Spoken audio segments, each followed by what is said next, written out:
Nick Eatman has covered the Cowboys the last couple decades, kind enough to join us here at DraftKings every single week. I'm Adam Kaufman, and Nick, of course, after absolutely blowing doors off the Falcons, not exactly what the NFL's most potent offense was looking for in Kansas City. No touchdowns, 9 points. Of course, there were injury concerns as well going in and coming out of that game. So did this one just mainly come down to personnel?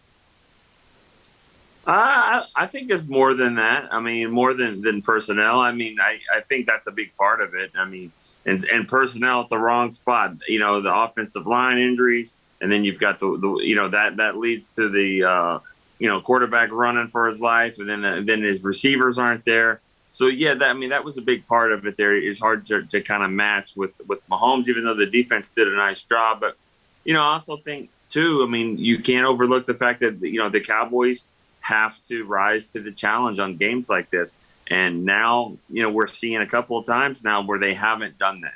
So you can say that's personnel and when they get another opportunity, if they're they got more help, and more players, then maybe that they can prove us wrong. But as it stands right now, the jury's out on if they can go and win a big game like that.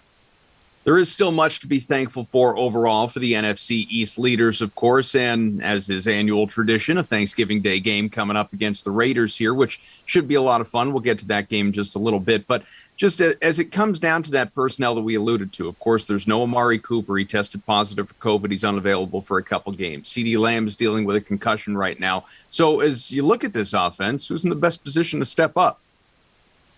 Well, I mean, Michael Gallup's in the best position. I mean, he's going to be the main guy if CeeDee Lamb doesn't play. And, that's probably going to be a 50-50 thing right there before kickoff. CeeDee Lamb has a chance to play despite having the concussion. All signs are pointing in a positive way for him. But still, I think, it'll be a good opportunity for Michael Gallup, good opportunity for Cedric Wilson as well. Cedric Wilson did not have a great game, had a couple of drops, a key plays in that one. In the second half when he had a lot more reps. Again, I'm going to go with Dalton Schultz. I think Dalton Schultz, it gives, Dak that security blanket at tight end. He had a pretty good game there against the Chiefs. So I would say Schultz, Gallup, but again, not ruling out, not ruling out a CeeDee Lamb to play, but also Tony Pollard. He could factor into this more than just a backup running back. He could do some things too. They need more speed. They need more playmaker. I would imagine he could get on the field more. Those three main pass catchers that you just mentioned there, and obviously Gallup, Schultz, and Wilson, they combined for, I think it was 25 targets in that loss to the Chiefs. Gallup had 10 of those in just his second game back. It wasn't the best game for him, but as you noted, I mean, very a focal point of that offense in terms of Dak Prescott, at least looking in his direction. What have you seen from him a couple games in here? I think he's easing his way back into it. And he was the third guy 2 weeks ago. And then all of a sudden in the second half, he's like the number one guy. So he's looked a little rusty at times last week, but then he made a couple of nice catches on the sideline. He's kind of showing the things that made him a really good receiver before. We haven't seen deep ball threat, but he was wide open, and Dak missed him on the first play of the game. So, he did kind of provide that look. So I think he's done a pretty good job. He just needs to, really take advantage of the opportunities this game. Las Vegas has dropped its last three. It's been obviously a wild ride this year for the Raiders. You take nothing for granted, I realize, but is this a get-right spot here for Dallas? It has to be. It really does. And I think it's possible, of course, but I also think I've seen Thanksgiving Day games are kind of weird, and, who handles the short week better. The Raiders coach, Rich Bisaccia, has been around the league for a long time. He's been with the Cowboys for several years and handling short weeks on Thanksgiving. So, he knows exactly how to get the team prepared, and the Raiders need it. They're reeling as well. They may look at this and go, hey, this is a get-right game for us because the Cowboys have lost 2 or 3, both to AFC West teams. So, maybe they're going to come in here with some confidence as well. But from the Cowboys standpoint, they've got to show that they can handle, a short week, get this victory, because after this, it's 3 straight road games for them. And so, if you're gonna do something, you got to get to 8-3 and beat the Raiders. You've seen plenty of these games, obviously, in your 20-plus years with the team. Do you have a favorite Thanksgiving Day moment or game that involved the Cowboys over your time with the club, or even just the last half century in general? You want to, I don't know, shout out the Mad Bomber or something like that? Jason Garrett, is that what you're talking about? No, or Clint Longley. Clint Longley, Clint Longley taking it way back in I think mid-'70s. It was before your time, granted.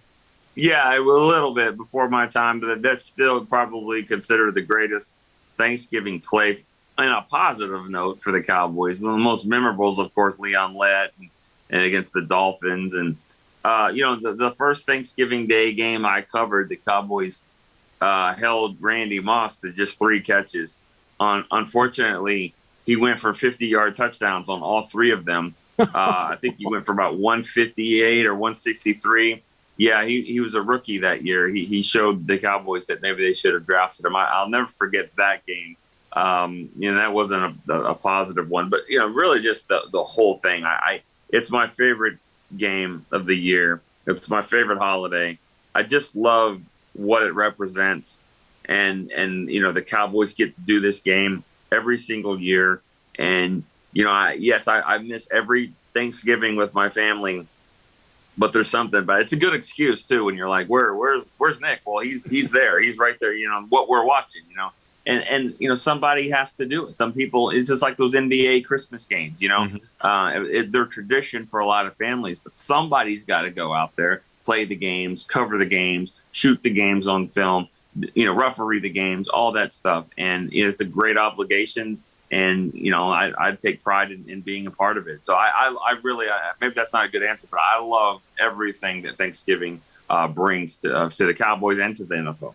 Just to build on that for a second before I let you go, and this goes beyond your own personal beliefs, although obviously they're included in this. I mean, so few teams, I mean, really it's always Dallas and Detroit, and then obviously there's another game that's involved in the holiday as well. But it's those 2 teams that are annually hosting this game. What makes this game, this event, so special year after year? I think it's